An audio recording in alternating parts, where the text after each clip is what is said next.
जय भोजपुरी। आप सबके टॉप 10 भोजपुरी चैनल में स्वागत करतनी और आज आप सबके बीच में लेकर आगे बनी एक और बड़ा रिपोर्ट। जो बड़ा रिपोर्ट जुड़ल बा खेसारी लाल यादव जी के तरफ से। आप सबके बता दी कि खेसारी लाल यादव जी हमनी के निकल चुकल बाने बहुत ही आगा। सबसे पहले आप सबसे एक रिक्वेस्ट कर चाहम कि अभी तक चैनल के सब्सक्राइब नहीं कैले तो लाल कलर के बटन के दबा के चैनल के सब्सक्राइब कर दी और घंटी भी दबा दी, काहे के असर के खबर लेकर आवत रहिला। आप सबके बता दी कि हमनी के खेसारी लाल यादव जी पछाड़ देले बाने हिंदी गायक के। आप सबके बता दी कि खेसारी लाल यादव जी के नीचा बहुत सारा गायक बने, यानी कि खेसारी लाल यादव जी जौन जौन गायक के पिछड़ले बने उनकर नाम आप सबके बीच में बतावेला बनी। सबसे पहिल का नाम बाटे गुरु रंधावा, दूसरा में बने मिल्खा सिंह, तीसरा में बने बदशाह और चौथा में यो हनी सिंह।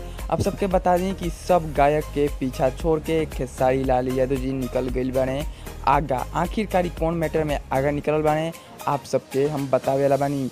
ई मैटर में निकल बने भैया कि हर एक सप्ताह में निकलेला टॉप 100 आर्टिस्ट यूट्यूब में कि के सबसे ज़्यादा व्यू मिलल और के कौन स्थान पे बाटे।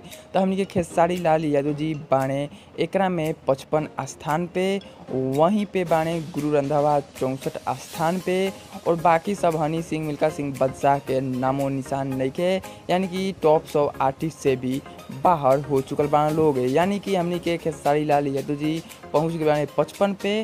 तो हमनी के खेसारी लाल यादव जी के ई सप्ताह में सबसे ज़्यादा व्यू प्राप्त भइल बा और वो 55 स्थान पे पहुंच चुकल बने। आप सबके बता दी कि इससे पहले खेसारी लाल यादव जी चौथा स्थान तक भी पहुंच चुकल रहन, जब उनका गाना हिट भी रहे। ठीक है, ऐसा में आप सब हमारे कमेंट में जरूर बताएं कि खेसारी लाल यादव जी रैंक 1 पे अइहें कि ना अइहें। ये सब आप सब हमारे कमेंट में जरूर बताएं और चैनल के सब्सक्राइब कर दें और घंटी भी दबा दें। आसन के खबर लेकर आवत रहिला। जय हिंद, वंदे मातरम।